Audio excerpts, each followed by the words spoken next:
Welcome back. Sports Talk continues. Here we go. Third and final hour. He's Adrian Broadus. I'm Steve Kaplowitz here, 600 ESPN El Paso. I'm excited about this next segment. We're going to be talking hoops, but we're talking Desert Cats. We're talking Desert Storm. We've got a couple of former high school stars who are playing pro ball. We've got also a guy that's not only a head coach, he's also an associate head coach, and he's young. They're all young. That's the best part about this league. These are all up and comers, folks. So first, let me introduce Marcus Ruiz. He is the associate head coach of the Desert Cats and the head coach of the Desert Storm. And then we've also got Daniel Hernandez, who played at Coronado, played professional in Mexico, and he is a guard for the Desert Cats. And then Jesus Mendoza, who played at Hanks High School, and he's a shooting guard also for the Desert Cats. So, Coach, Daniel, and Jesus, welcome aboard, and thanks so much for joining us on the show today. How are you guys doing? Pretty good, pretty good. Doing pretty good, pretty good. Now, I got to ask all you guys something nice. here. First, now, do you want me to call you Jesus or do I call you Chewie? Because I see your Zoom tag. So how do you want me to refer to you right now? Whichever one is cool, man. Jesus, Chewie. I'm used to whichever one. I prefer Jesus, a little more professional side. Fantastic, Jesus. That'll be good. And Daniel, we'll go by Daniel, I'm sure, for you, right? You have a nickname on the court. What do you go with? They used to call me DH in high school and college. It's just my initials.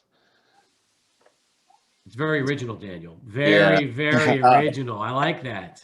My high school coach gave it to me because there was two Daniels on the team, so he called the other one DG and me DH just to differentiate us. Who was your high school coach at Coronado at that time? It was Peter Morales. Very nice with Coach Morales. Okay, that's terrific.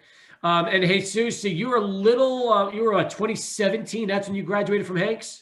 Yes, sir. Yes, sir. Fantastic. What was the highlight of your high school careers, guys? Before you became pros and went to college and then ended up playing, what would you say? Jesus, start with you. What was your high school big moment? I think it was definitely my senior year. We were in a tournament at Riverside for like a little Christmas tournament, and that's when I really started to sprout as like a player. We didn't end up winning the tournament, but I was part of like the MVP of the team for that, scoring at least 20 points per game. So as soon as I started seeing that, that's when I started realizing like, okay, like I'm trying to play. And that's probably one of my favorite moments in high school. Have you been playing basketball since you're a little kid? You know what? I started playing organized basketball in like 7th grade.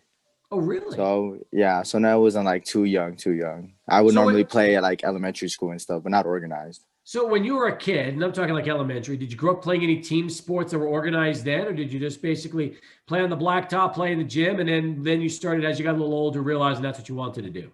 Yeah, I was more like on the blacktop and stuff. In elementary school, they always just had us playing different sports. I was always into football, basketball, running track. They had us trying out different things around there. So as far as middle school, I tried everything out, and I really stuck with basketball. I got you. Daniel, what about you? What was the highlight of your career at Coronado? The whole season we had was just incredible. It was one of the best teams I've been on. We only lost 2 games the whole season. We finished 32-2. So just that whole season was awesome. And then for it to be my last year, being a senior in high school, it's just kind of what everyone wants to go out on top, you know? So we didn't end up losing any games in the city that year. So it was just good to win the district my last year and going to college with the foot ahead. You know what I mean? Just going in. Yeah. By the way, how stacked was that Coronado team in 2013? Oh yeah, man. We had me, Andre Collins. We had Daniel Amigo, who's playing in Lithuania right now. We had some really good players, and we had a really good coach at the time also. So all that together was, I think, why we won so much, honestly. Terrific. Marcus, what about you? Give me your story, your backstory. Now you're coaching, but you're still very young. So tell me about basketball for you and what it's been like. I went to Malwood High School, and then after that, I went on to play college ball in California at an NAIA school. Played all 4 years there. and then came back. I actually played with the Desertcats the very first season, and then I've always been, I don't know, I've always been a guy who's always been interested in coaching since even when I was little. Like when I was in middle school, I've always said, oh, I want to be a coach because I like the way, just seeing coaches, seeing their philosophies, and always just been a big basketball fanatic. And so I kind of wanted to make the transition, knowing that I wanted to do this for my future. So yeah, I dove right in, and I've been learning from Coach Jesus, which is the ABA coach, and been under his wing and just learning everything that he has to offer. So you're right now the head coach of the Desert Storm, but you assist. You also assist Jesus with the Desertcats, correct? So you're kind of the best of both worlds right now. Right. What have you learned about? Is it everything you hoped it would be? I mean, this especially trying to coach, and I'll get you guys in a second, playing through a pandemic. That is not easy. Luckily, some of you guys live here locally. You grew up here, so it's your home. But let's talk a little bit about that and how difficult and challenging it's been to navigate through COVID. It has been difficult, only because we were off to a rough start last year, and then we were going pretty strong, and then that's when COVID hit and it shut us down. So then we were kind of in the blank for a while. And we started doing practices here and there. We were being careful, and then that's when shutdowns kept coming, and so we had to stop practice, and then practice, and then stop practice. So it was just an on and on type thing. Finally, we got the ball rolling, and we've been blessed to have actual COVID testers before every game, and we do it as an organization. We do it every week, so we're able to test us, the organization as a whole, and then limited fans who go, they'll be able to test as well before the game. So that's honestly been a real blessing for us, and it's been keeping us safe and keeping us professional. Yep. About how many fans at Skyline would you say you're getting right now that are watching the games, taking those COVID tests, and not worrying about that, but wanting to be there for you? Right. Right now, I think it's probably max right now, maybe like 50, in a range of 50 to 100, only because the gym is honestly not that big. And plus we're keeping that limited capacity. So we haven't really been promoting it so much because we don't want it to be a thing where we cause so much attention and people come in and then we end up, being over capacity. So that wouldn't be a good thing. Because last year we did get the whole gym would be packed out and it would be basically sold out. So coming in this year, we're just being extra careful and trying to see how we can figure things out. How has it been for you, Daniel, and you, Jesus, given the circumstances? How have the two of you been able to play and really focus off the court with everything going on? Yeah, well, for me, it's been good because just been able to work out a lot more. And the COVID testing has been really beneficial just for my household as well. Just to be able to get tested every week is really, like Marcus said, it's a blessing in disguise that we get to see every week if we're negative or not. So I don't think things on the basketball end have changed. I think everybody's real focused. And it's just an extra thing that we are able to get tested like that so frequently. Jesus, what about you?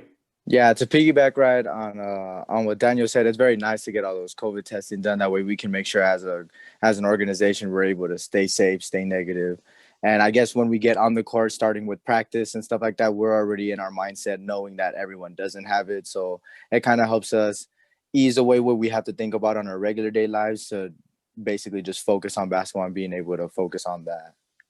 Absolutely. Now we're talking to members right now of the Southwest Desertcats here on SportsTalk. Adrian, you wrote about them. This team is having a huge start to the year this year, which is why we've got them on right now. And I know since you wrote about the Desertcats, I'll give you an opportunity to get some questions in for the guys. Yeah, first off with you, Marcus, I really want to touch on the ABA and how unique of a league this is, because not only is it very wide and you have so many people who compete in this league, but talk to our listeners about some of the interesting rules that are involved, like the 3D light rule. Right. Yeah. Once the 3D light is on, everything basically just adds to one. So 2-pointers return to 3-pointers and 3-pointers return to 4. And then if you hit a half-court shot, I believe that'll be like 5 points. So it's very fast-paced. When a team could be up 2-3 points, and all of a sudden they'll go up 12 to 15, and then the game could be out of reach at that point. But it's just whoever has the best advantage, and it's really unique. But our guys are prepared to run up and down and be prepared for that type of style, and they know the rules, so they know what's happening. But yeah, man, it's totally different from what you're used to. And for some of the competition, right now you guys are ranked third in the country for the ABA. What is some of the competition like, especially those that you've faced so far, out-of-town competition as well? I mean, Danny, you want to answer that? Yeah. I mean, the competition's been good out of town, you know. There's a lot of good players out there. I've already ran into like 3 or 4 players that I've played against in Mexico in the pro leagues. So the caliber of play is there, and it's real fast paced. So it's fun to watch also, you know. There's a lot of fast breaks. There's a lot of dunking. There's a lot of athletes in the league also. There's some ex-NBA players, if I'm not mistaken, on some of the teams in like California and Vegas. So yeah, the competition is really high. The level is really high. There's a lot of ex-college players that are playing. And yeah, I'm just excited to be playing. And in this time, I know it's hard, but to be playing is just awesome. And then to be playing at this kind of level is you can't really ask for more, you know. One more from me. Just want to ask you guys, it's not just El Paso kids that are on the roster right now. It's people who are outside of El Paso who've joined the team as well. Talk about some of those other players who've joined your group and who've really added a lot to this team. So right now we have Brian Rivera. He actually came from Mexico. He was playing professionally out there, and then something was going on. I believe something was going on with the league out there because of the whole COVID situation. So we brought him down here. He knew Coach Jesus, and he's been really helping us because he's been at that level and he knows how to play. And then we also have Shaquan. He just actually flew in last week. He's from Georgia. He's played professionally in Germany as well. So he's just trying to get back out there, and he knew who we were since we're getting out there, and he wants to play competitive and be at the top again. So just in order for him to get out there again. We also have TJ Stooks. He's been a part of the Harlem Wizards. So he's trying to get back on track. And then Anthony Robinson, he's from Atlanta. He's played on an ABA team from Atlanta out there, and then he's moved out here and he's playing with us as well. So we have great talent, and these guys are just trying to obviously make it to the next level or go back to that level since they were already there and look for new opportunities. Talking to Marcus Ruiz right now, who is the head coach of the Desert Storm in the UBL, but also the associate head coach of the Desertcats here in the ABA, as we've talked about, along with guard Daniel Hernandez and shooting guard Jesus Mendoza. Now, guys, Daniel, Jesus, how many years have the two of you been with the Desertcats? Is this both your first season, or have you been there before? So for the inaugural season, this last season, I was actually a part of that. They hosted tryouts, went to the tryout, and I was glad enough to make the 15-man roster that started. And I've been with them since then. Okay, great. Daniel, what about you? Yeah, this is actually my first year. I actually heard about it through one of my old coaches. Actually played for him in Mexico. He's actually the head coach now, Coach Jesus, and he just told me that it would be a really good opportunity, to stay in shape and to play some really good basketball. So I decided to play. You said something really interesting too earlier, Daniel. You said, after playing professionally in Mexico, you really like the caliber of quality of ball in this particular league, that you don't really see a drop off. And if anything, it sounds like you've got, whether it's NBA players or even G League players, a lot of guys that have had good college careers are having an opportunity to play in this league. Yeah, like I was talking about, it's a lot. The only thing I would say, I wouldn't say the talent is the drop off in either league, playing in Mexico or in the ABA. The only difference is the style of play. The style of play in Mexico is a lot more half court oriented, and the ABA is a lot of run and gun. That's why you see scores like 140, stuff like that. Down in Mexico, you don't see that. The highest score you'll get is maybe 90 points. No wonder you're having such a good time. You get to run a gun and have a chance to go up and down the floor as fast as you possibly can. It's definitely good for you. You tell me, how far can this team go, guys? All three of you, chime in on that before we wrap things up. You know, you're undefeated. You're ranked third right now in the ABA. How far can we see the Desert Cats go? Marcus, I'll start with you. Okay. Honestly, just with the coaching that we have and the way these guys are playing right now, how much they're on a roll, the chemistry's there, the skill is there. So I definitely think we could win it in the very first season that we're in the ABA. It's just a matter of putting these pieces. It's a process. So the way we put these pieces together and continue on the season, I think it's really, really possible. Good answer. Daniel, you're next. Yeah, I think, like Marcus said, we have the pieces to do it. We've seen the competition that's out there, and we feel we're right there, or if not better. And going in with that winning mentality is a big thing too. But yeah, I think we're right there at the top, and we're ranked right where we need to be. Whether people like it or not, that it's our first year, I think that we're right there. So we'll see what happens. All right, Jesus, what do you think? Yeah, I feel the same way. We have the opportunity to be number one, and we have the opportunity to go undefeated with the coaching that we have, with the talent and skill level that each of these players possess. We definitely have a great opportunity to reach out and at least compete at that highest level and compete with the best of them, and hopefully it ends up in our favor as the winners. Final question for the three of you. Ultimate opportunity. Okay, let's say you win the whole thing this year in the ABA and things go great. What would you all like to have happen to your careers on the court? Would it be going professional, playing overseas in a league here in the States, another league? What would you guys like? And I'll go backwards this time, starting with you, Jesus. As far as with that, my dream is to always play professional basketball. So I know winning the ABA championship here would open up a lot of doors for me and would be able to open up something for me to start off my career, whether it's playing overseas somewhere else or playing in another league here in the States, just somewhere that could be able to keep this chapter of my life going. Awesome. Daniel, you're like the old man in the group since you're in your mid-20s. Let's just go with you then. What do you think? What's your ultimate opportunity? You've already played pro in Mexico. What would you like? Yes, sir. Yeah, I mean, I wouldn't mind going back to Mexico. My ultimate goal is to get overseas somewhere. But I know to do that, I'm going to need to build up my resume. So like you said, getting far in this league and maybe possibly winning it would be a huge thing. And then maybe just starting in a lower league somewhere and just building my way up. It's just, I got to, just like everyone else. I hear you. Coach Marcus Ruiz, what about you? For me, I'm honestly just trying to coach at the next level as well, whether it be college, somewhere even overseas, down in Mexico, if I could land something there, or just stay here and coach high school as well. I'm also interested in that.